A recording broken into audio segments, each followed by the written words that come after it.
If you're looking for a new spooky game in time for Halloween, look no further than World of Horror, a one-bit survival horror adventure inspired by the chilling stories of H.P. Lovecraft and Junji Ito.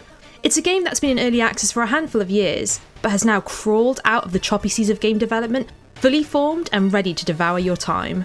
So here's the setup. You play as one of several teenage protagonists solving a pinboard full of local mysteries whose tendrils grip a seemingly quiet seaside town.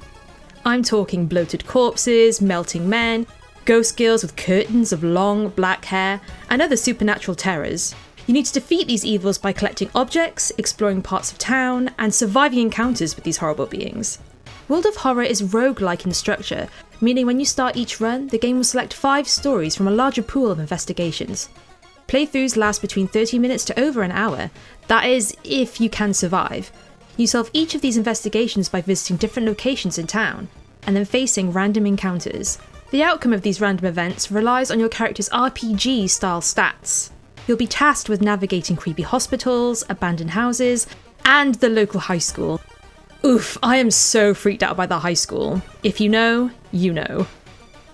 There'll be times where you'll be confronted with something truly horrifying, and so must resort to combat, the chilling rumours you've heard during your investigation materialising into shocking reality.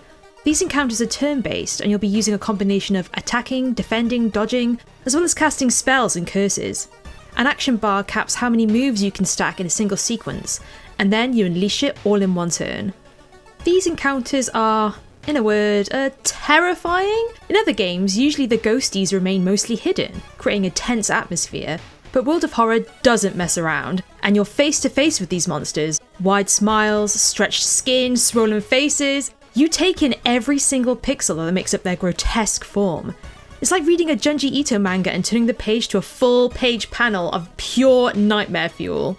Runs can be difficult at first, especially when you're looking at an overwhelming interface. It's a throwback to the designs of classic adventure games, but at first glance, it's a lot. But World of Horror's tutorials do a relatively good job of onboarding you, and you quickly get to understand how to navigate the game's labyrinth of buttons and symbols and mechanics.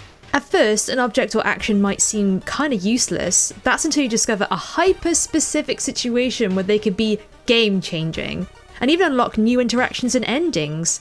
Completing a run in World of Horror is a delicate balance of strategy and luck. The game will dish out a handful of different mysteries each run, but due to its roguelike structure, you'll bump into the same monsters and events quite a few times. For me, this repetition never dulled their impact. It just meant that I got another chance finding a better solution or gaining more insight into the best strategy. The best thing about starting a fresh new run is that there's always a chance you might encounter something new, a terror you've never seen before. And that's the pull of World of Horror. There's always more lurking within its tangle of stories, and I want to seek out each and every one.